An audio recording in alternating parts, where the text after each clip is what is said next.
Welcome back to another episode, or not episode, another segment of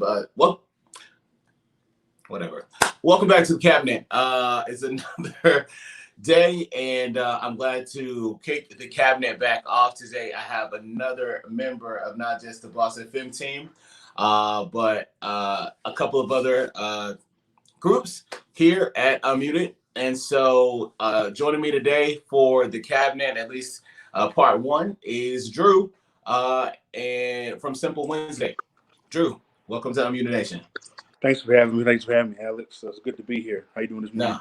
Absolutely, man. So tell me just a little bit about Simple Wednesday and this brand that you kicked off before we jump into our discussion today. Simple Wednesday is basically I guess it's a music platform, you can say. Curated playlists for around 3 years now, going on 4. And I took my idea of curating playlists, representing those playlists as visuals. It's a place where people can come as a safe haven to express themselves through music. We give guest curators a platform to come on Mondays and, share their playlist, share their music they're listening to us. It's a platform that reaches all, Black curators, poets, artists, musicians, instrumentalists, fashion enthusiasts, and just overall, the creative mind and the individual. So we try to connect all these brands and all these other people through the universal language of music. And that's what it's really all about. Nice. And how long have you been doing it? So I've been making my own playlist about 4 years now.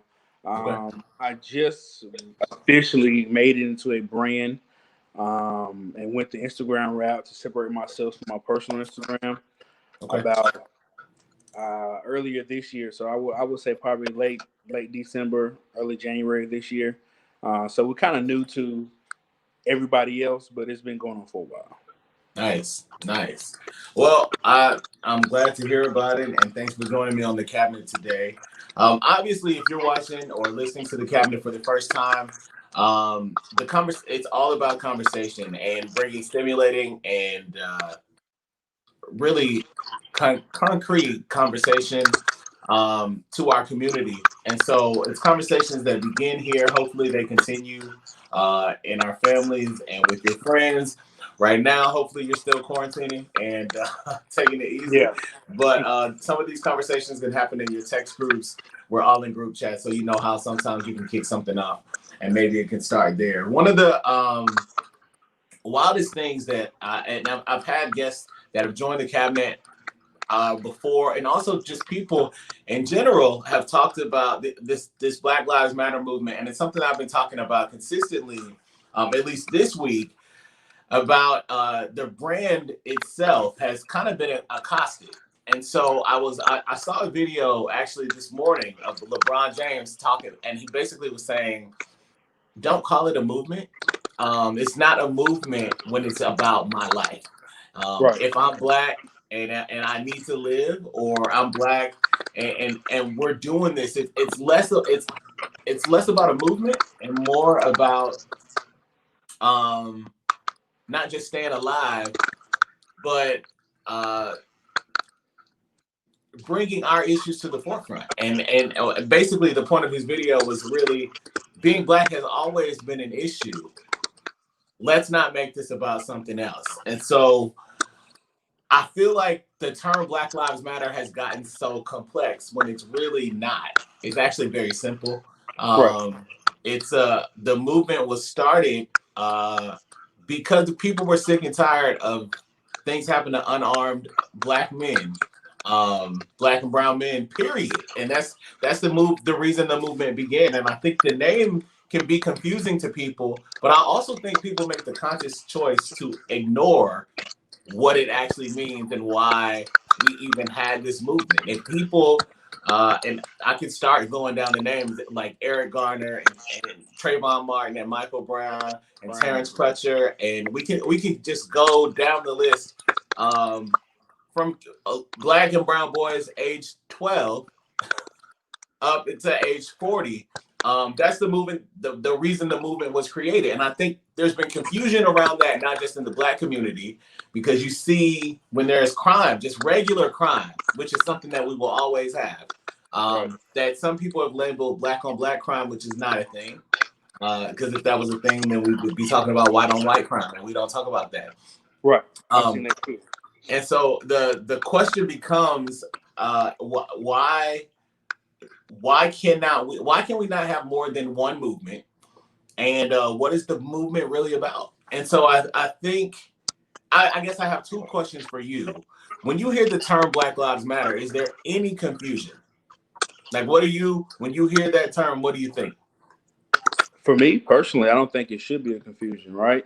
I think a lot of people want to make it something is not to actually associate other things with Black Lives Matter that has no actual part of Black Lives Matter. I know, it's the whole Black Lives Matter versus Blue Lives Matter versus All Lives Matter, and I don't get the confusion, because if All Lives Matter, that means Black Lives Matter too, right?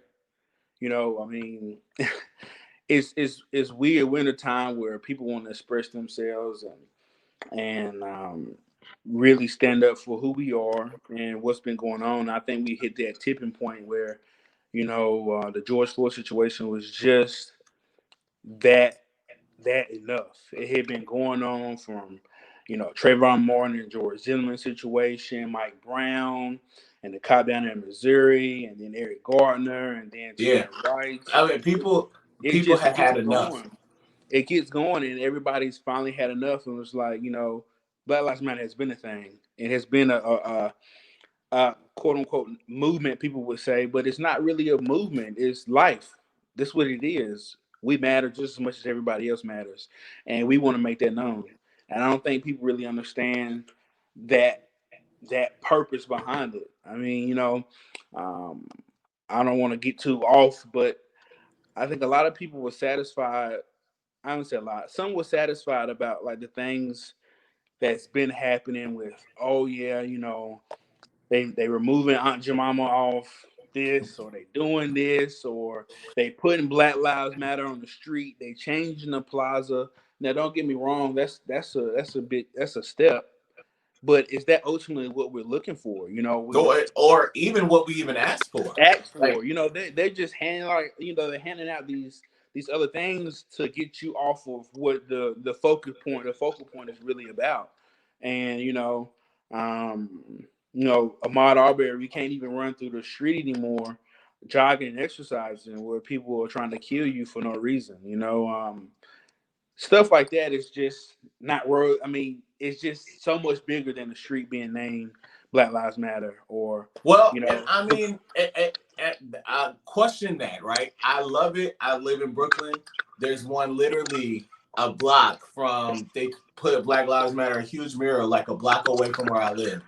I love it. I think it's amazing. However, this was the same response 50 years ago when you killed Martin Luther King and you renamed all these streets MLK, and all just happened to be in the hood.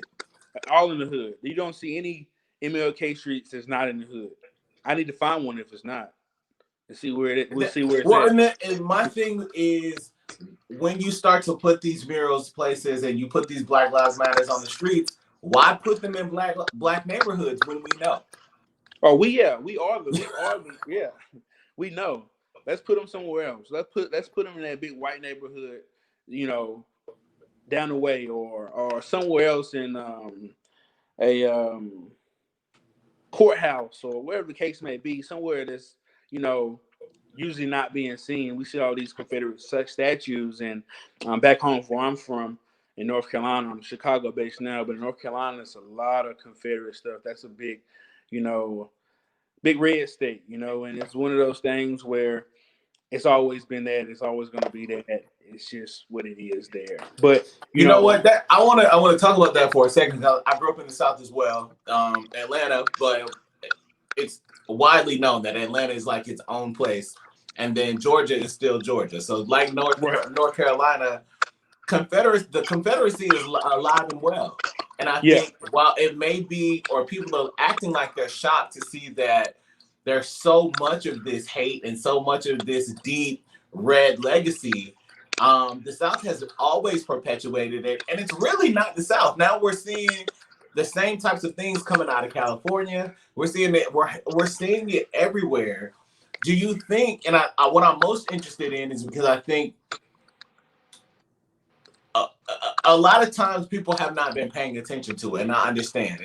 Sometimes it's traumatizing for Black people for you to see your Black body, brutalized over and over again with no justice. Even saying that gets me to the point of where my blood starts to boil, because during that period with Ahmaud Arbery and George Floyd, seeing that footage and seeing Ahmaud and hearing about Breonna, all of those, I was just mad every day for like 45 days. I could not shake it. And I'm generally a pretty lighthearted, happy person, but I was just very mad. And I'm like, when you see this and you see this done to you with no justice, and you've been aware of it, and we tell you, like, a lot of voices have been in this, and it hasn't been a lifelong fight for me, but for most of my career, it's something that I've spoken on, and now people are just starting to hear for the first time. Just a little bit of appeasement doesn't make me happy. Like a street name doesn't do anything for me. I feel like one of the worst things possible is that now, these places are making Juneteenth a national holiday, and without a culture change, without a really change of the system, the next year, white people will be dressing up as Aunt Jemima on Juneteenth, thinking that, it's a mockery, right? It's total BS. So it's not what we want. Do you think some of the changes that these companies are making are going to stick? I don't know. I mean, that's a good question, because I really don't know. I know, like, who was the big company? Nike made the big change that it's going to be a paid holiday, and Nike is one of those companies that actually sticks its neck out when other people won't, about, their stand on equality itself. They should have to, because predominantly most of the athletes are Black athletes. So they have to take a stand. Other than that, though, I mean, I don't really know what companies are going to be doing to implement a structure where it's not just okay, here you go, national holiday, or here you go, pay time off for this day. Yeah, it's hard to know, because is that worth it? Should we have to go in your company? Shouldn't we have to go through? Let's go through a whole segment or a class or a study that helps you understand this more, to deeply, you deeply, or your company deeply invest in, a social change, or everything that's not being taken care of in the warehouses, or in the meeting rooms, or the meeting boards that. Well, I think for the longest time, I haven't had all the answers, but I think, to your point, some of my suggestions would be, maybe your company, your Fortune 500 company, makes an investment to the textbook companies, and you guys put the correct history into the history books. Real history. Real history. That's the thing. We get sugarcoated with all this mess year after year, world history, civics and economics, and all this stuff, and you never really once cover too much. I think one of the most interesting class I had, it was actually back home, was a 1960s class, and I got to take that my senior year, and it was just like one of those things where we covered every year of that whole decade. Now, that was probably the deepest we ever dug into any type of Black history and anything, but it was still shallow, As far as it's as far as it goes. Yeah, we had to get a whole extra fake class, you would call it, because nobody really is taking 1960s U.S. history and cover 10 years just to get into a real push on the civil rights movement, a real push on all these things that were happening, and it's still shallow. We don't really dig into the real stuff, why the Black Panthers was founded, why that movement was so important to us as Black people, to, the to the community. So it just, is it one of those things where 2 years from now, is it going to be a lost cause and we start this all over again? God forbid, when somebody else is killed. It just keeps going. They should learn by now. I totally agree. It's so hard to call it. It's so hard to tell, and it's so hard to know how genuine any of this is, because for so long it hasn't been. Right. So we don't know what side we're going to come out on this. And I think it's really going to be on us, for those of us that are in these spaces where there's starting to be some acknowledgement.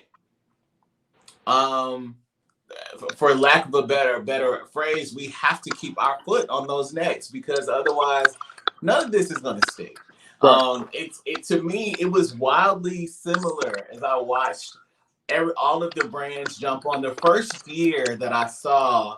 And I think part of the pressure is coming from this younger generation, because they don't say yes too much. Like, they don't agree. They just don't agree. This younger generation. And while I had a lot of concern about them eating Tide Pods and things like that, I was very concerned. Very concerned. They don't take no. Like, they are the first generation that, and I think we saw it a lot with millennials, but there was some conforming, some assimilation. But this is the generation, you tell them, like, you can't have a tattoo, they're like, well, I don't want to work here. You tell them to cut their hair, they hell no. And they are ones, like, they rather be one with the earth than get a paycheck. And I feel like they've kind of pushed a lot of this forward. And I think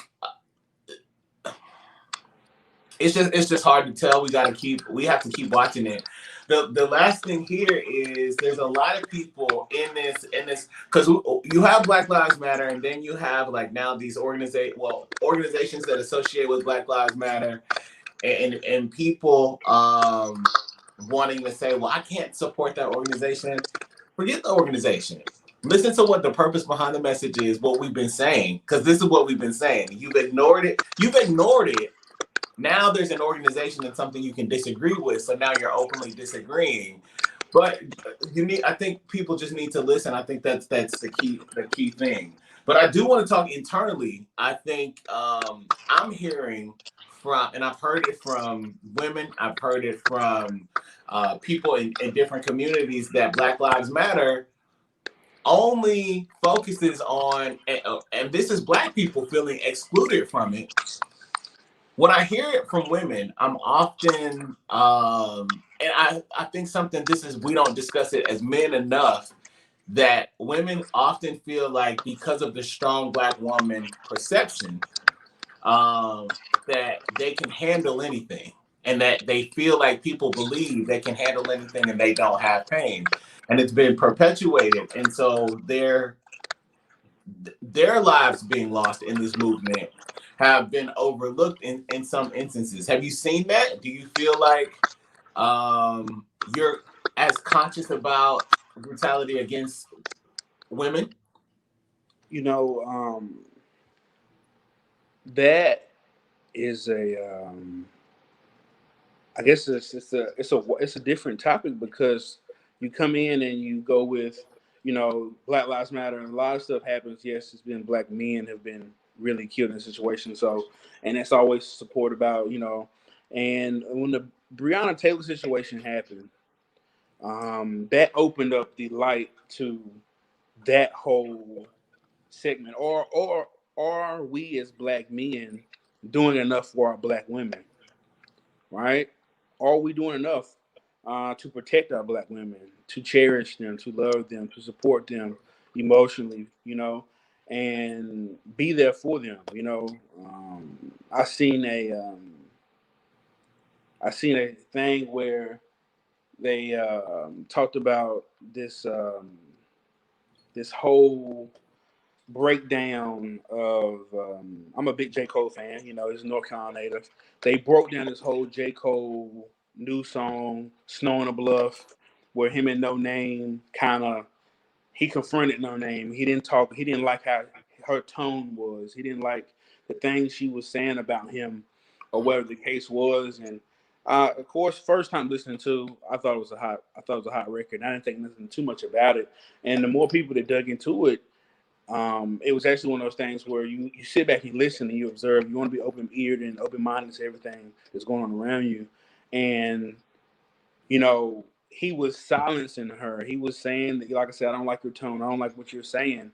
And somebody had to put in perspective to me, what if a white man said it to her? What if a white man said this exact thing to, her for being who she is, being socially aware into Yep. social justice and just or equality and everything else? How would we feel about that? Well, we jump on the white man now, but it's okay because J. Cole said it and made it hot. It's real. And that opened up another layer because I don't want to butcher her name, but I think it was the girl out of Florida who was raped by the FAMU or sexually assaulted by the FAMU professors, and you had these guys. Like I said, I don't want to keep on going too deep. I don't know how deep you're trying to go here, but you had these men, or what I would call weak men, who prey on women, right? And you have a guy who met this girl at a church group, and wants to befriend her and take care of her and offer his support to her after hearing about her situation, and he proceeds to take her home and do all these ungodly things to her, and a couple days later she winds up, dead. But it's a big topic because I don't think half of black men know how important supporting that black woman is, or are we? Yeah, I think, Are and we that's, aware that we aren't supporting them? Are we not doing enough? or are we aware that our posture seems unsupportive? Like our Right. silence is being complicit in the fact that they don't feel supported. And I think you hit the nail on the head. I think these situations are out there, and sometimes we're not made aware. So once we are made aware, like you said with this J. Cole song, I think a lot of people they had to be enlightened into like, wait a minute, let me sit back and re-listen to this.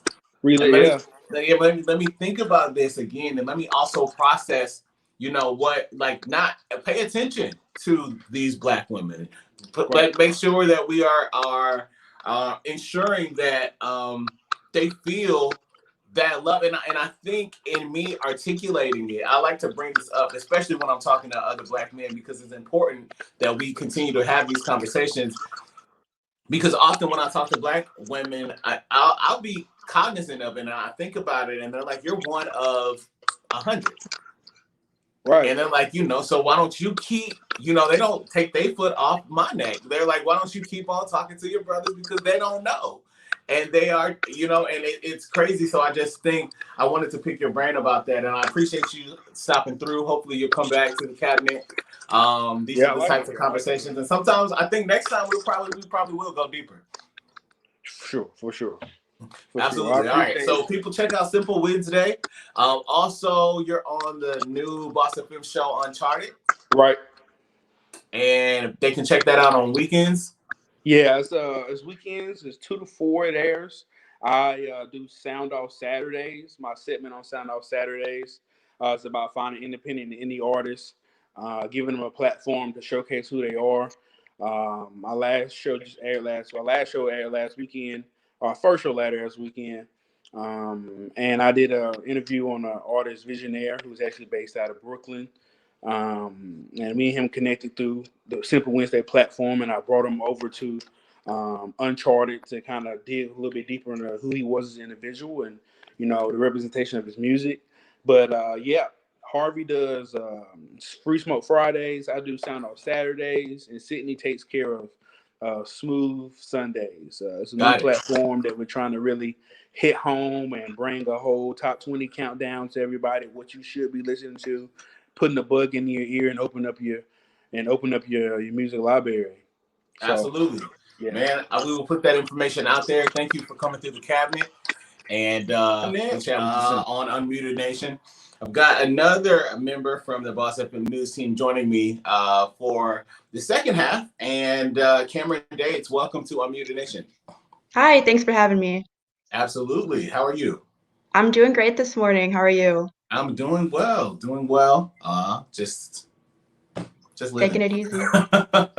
Doing the best I can on quarantine. So I guess I'll jump right into it. Black Lives Matter, the term itself, Black Lives Matter, has been so controversial really since people have started saying it and since the movement kind of came about. And I think back to 2014, and really when I started covering this, and I can go back to 2008 when I really found myself doing my first broadcast. And I was surprised going back and finding a show of me covering that then. But really 2014 is really when I remember an uptick for me having to cover this regularly. Like this is something that was happening monthly. Then it seemed like bi-weekly, sometimes twice in the same week. I would be covering this. And I think for so long, it's a movement that was partially acknowledged and then ignored, and then George Floyd specifically kind of magnified it in the midst of so many. And I think a lot of people were just like in the middle of midst of a global pandemic. This issue continues to happen to Black and brown bodies, and I think while the movement itself has been defined as just people fighting for equality for Black and brown bodies and against brutality of unarmed Black and brown bodies, and the movement being defined as that, there's so much confusion, which I think is intentional. I think confusion is kind of injected into the regular discussion so that the lines are blurred. And so we have this blurring of the lines with the actual organization and what people actually feel may not be something that they agree with the one way or the other, but at the core of the actual matter, like what the words actually mean. I'm troubled by people just completely saying that they don't, or immediately, and I think it's telling that people feel the need to immediately find some sort of opposition to it, whether it's Blue Lives Matter or All Lives Matter. When you hear the term Black Lives Matter, what's the first thing that kind of comes to your mind? I think protection of all people, not just one group over the other. I feel like a lot of times people feel like it's exclusionary for some reason, which I don't necessarily get. It's actually the opposite. It just means prioritizing the lives that are being lost at disproportionate rates right now. And I've heard people get defensive in the past, people that right now are on board with the movement, where I was actually explaining, like maybe 4 years ago, 5 years ago, like you said, when you were covering it in 2014, all people wanted to talk about was, oh, these protesters are covering the highways or they're preventing people from getting to work. And most people wanted to focus on that. Even though that's a small number of protesters, there are much more protesters. And now especially more people are getting involved with the movement. Absolutely. So definitely, I feel like it's more of just a trying to all encompass groups of people. And it's not about putting one group over the other. I think Black Lives Matter just means, yes, we matter as well as everybody else. It's not about, trying to push ourselves at the forefront and put ourselves above. We just want to be equal as everybody else. I see it as equality. I couldn't agree more. And I think that it's almost insulting sometimes, right? And I think I see so much news coverage, and obviously I work in news, so I see it all day long. And the insinuation that Black Lives Matter is some sort of Marxist organization or funded by some random named person, all because people are thinking up conspiracy theories when at the core of it, we're just simply saying people matter. Right. Black lives specifically have to be called out because they're being accosted and attacked in ways that they shouldn't be in a country that they are supposedly free. So I think that I think we should actually focus less on the opposition, but I think it's worthwhile having this discussion because there's so much confusion. We know a lot of times, and I like to mention specifically when educating that the movement was created for a specific purpose. And while the name could be used to apply to so many different things, it's really attached to a specific cause. And Black people are not monolithic. That's one of my most regular sayings. We're not monolithic. We can do more than one thing. That means we can have more than one movement. And while I believe that we should definitely talk about Black crime, I think crime is something that's always going to be with us. It's something that we have in every community. And Black on Black crime, I don't think I can say this enough. It's just not a thing. It does not exist. It is, if that was such a thing, we would look at white on white crime, which if we looked at the FBI statistics for that, it's at 84%. And it's only because there's more of them. So crime happens amongst people in the similar communities, but I think it's often when we don't know why something is created, it's easy to be manipulated and confused about a cause and saying, well, if Black Lives Matter, why are we killing each other? And I'm like, we should stop killing each other. I agree 100%. And I would also say that we're not the only ones killing each other. But I think that crime is just going to happen. But I don't think associating Black Lives Matter with that movement specifically makes a lot of sense. But I do want to dive into another topic, going a little deeper into Black Lives Matter, and for groups that, while we talk about people not acknowledging it, there are Black people that feel excluded from that movement.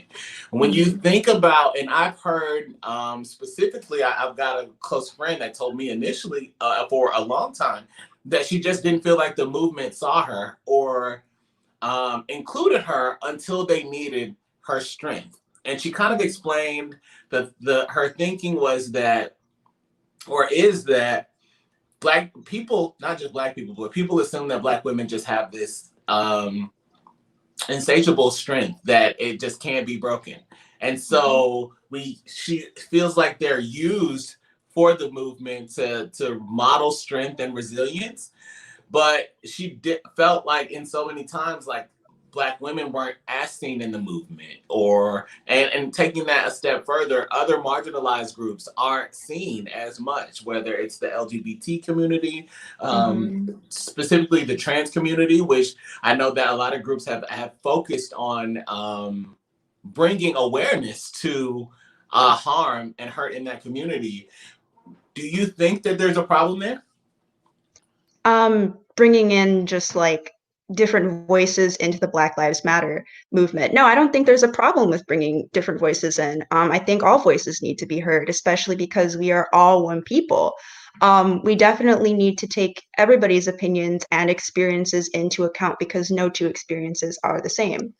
I recall way back earlier this year in 2020, I was explaining to somebody Breonna Taylor's story and what happened to her and how tragic it was. And I feel like it was kind of difficult versus what happened, recently because of everything that's been going on at once. And now a lot of people are starting to notice.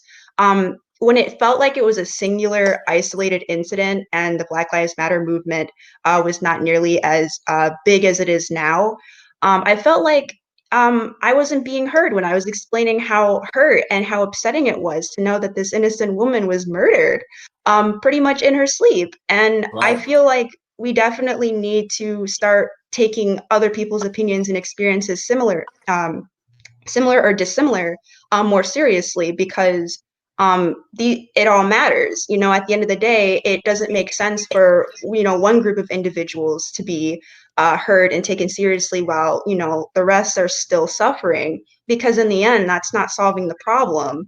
It's just kind of rug sweeping. So I think we definitely need to be more understanding and focused on trying to listen to everybody collectively.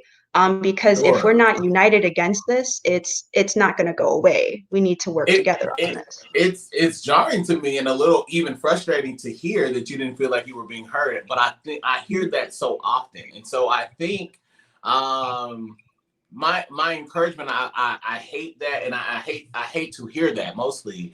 And I think earlier in the earlier segment, I was just talking to another Black man about how important it is for Black men to listen and also to be aware. And I understand that there's an unconscious bias because it happens often. It's happening to Black bodies, period. But it happens so much at the forefront to Black men, and you see yourself.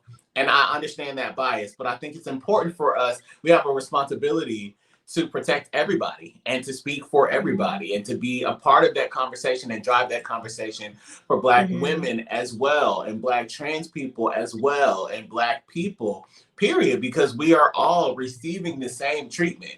And so there's not we can't remove one piece of it, and it's very irresponsible and demeaning to do that. So I hope it's something that we can move forward on. Switching gears a little bit, I want to ask you about what's happening right now amidst the pandemic and everything that's happening in the country. And people have different feelings. I know depending on where you are, you may feel a certain way, or what you've experienced, you may feel a certain way. I'm based in New York City, and we were hit the hardest, so I have felt the pain of being just totally locked down. And to compile that, I live across the street from a hospital, so I saw and heard, and I think this perspective I don't share often because I think I don't even want to go there myself. But to hear families reacting to lost family members, and being in ears length every day for weeks, and just seeing that, I think about it differently. But here we are, and there's so much resistance to just waiting it out so that we can get past it. And we see, like yesterday, I think the Marlins, the baseball team, 21 members tested positive for COVID. And it's like, why are we trying to force something?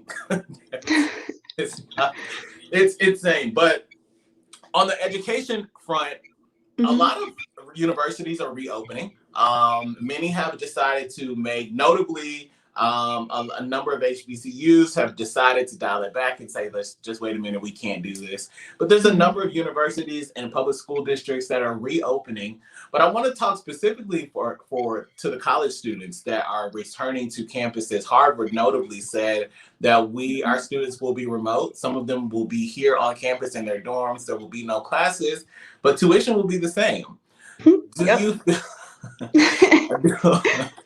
Do you feel like that is even logical? Do you think it's logical for people to pay for these educations when they're essentially educating themselves? Yeah, so that's been a very hotly debated topic, especially as schools are supposed to resume in about a month or so. I go back in September, and I'm not 100% sure if things might change in a couple of weeks or so, but there are a lot of students who are really upset. I even, like, before my campus shut down in March, I believe there are a bunch of college students at a New York university, so I'm not sure if you heard about this, but they were reaching out to like the school's leaders and administration, asking if they could get like a tuition refund or maybe like a decrease. And I think the president of the school, she made a video of herself dancing and was basically like, no. So, it was like a slap in the face. I do feel like the students were genuinely posing the question because school is expensive and we don't all feel safe returning. Like, some of us have medical conditions. I have asthma, so that puts me at greater risk. Absolutely. So sitting in a classroom of like 40, 50 people makes me feel a little bit scared. And it's definitely not something to take lightly. And I understand that a lot of professors as well are nervous as well because some of them fall into that older age category. And even those who don't have families, have children, and don't want to necessarily bring that back home. So between the students and the professors, we're not 100% sure where this is going. But I don't think that paying full price for tuition, especially since tuition increases about every year at most colleges, for online classes and not even the full experience, it definitely does feel like kind of a ripoff. But I guess going forward, we'll just have to consider what's going to happen and how it's See going what to happens. affect us. I think it's interesting because when I think about education, and I have some friends that work in education, and something that comes to mind often is something she told me years ago. Is about the American education system, and she says it looks the same way that it looked in 1776. And she says we are one of the only countries where the education system looks the same, where you have a teacher at the front of the classroom and the students in the classroom. And she says it's part of the reason that we've moved into, I think we're like number 27 in education globally, which is crazy to hear because it's eye-opening when you're here like, America? Really? And so maybe how we're responding to COVID kind of explains that a little bit because it's like, whoa. We're number 27, but I think that it's time to find some additional ways, and I think that there's ways that they could probably make it worth it. I'll use this example, and this is more of a lower education, like primary and secondary education. But like if you think about how our classes are taught, and I think even on the university level, I think it's time to make some adjustments, especially with as much as it costs. There's no reason, in my viewpoint, for a 22-year-old to leave with anywhere near like $50,000 worth of debt is too much. Right. But I know people that are 22 that have left with over $100,000 worth of college debt, and that's just insane. When students are in 6th grade in Japan, they go to school and they come home and they're like, I went to London today. And they're put on virtual reality sets. And I think there's so many different things that we can do to enhance the experience so that our education can't just be absorbed by Google, because we're headed there quickly. And we can't charge $50,000 for people to come back for a semester or for a year.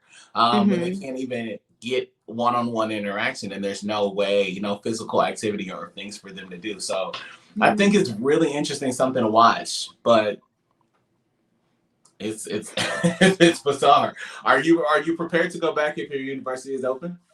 Yeah, so I think I have like maybe one in-person class, and the rest of my classes were converted to online, like virtual remote learning. So I suppose I'm prepared in the sense where I know the majority of my classes will not be in person. However, I'm not sure how that's going to affect the curriculum, because there are some classes that I'm taking that were never really meant to be taught online. Like foreign language classes where we're supposed to be able to talk face to face and interact with each other. That's how we learn and we grow. It's going to be different having those classes completely online for the entire semester. But I suppose I'm ready. I'm just a little bit wary. Like I'm trusting, but I'm going to validate. But as far as the pandemic is concerned, we really don't know what's happening. It keeps changing and fluctuating like by each month. So as far as being in the physical environment goes, I'm not sure. Wow. Well, keep me posted, and because I'm definitely interested, and I want to thank you for dropping by the cabinet today, and Of course. just sharing your thoughts with me. Yeah, of course. It was great. Absolutely. Thank you, Kamryn. Thank you. All right.